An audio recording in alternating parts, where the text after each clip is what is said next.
1. Right off the start, Stan Homies grabbing a ton of cubes.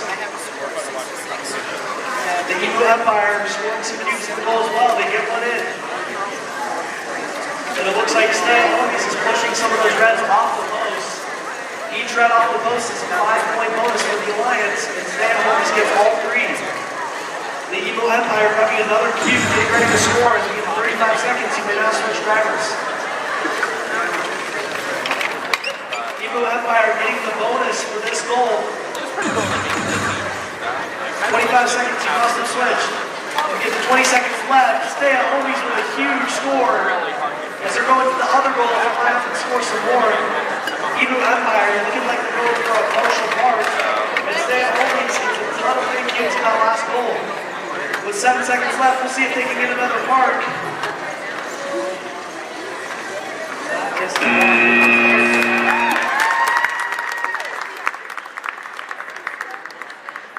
All right. Qualification match 78 at the Opportunity Field. We have 50802A with a mechanical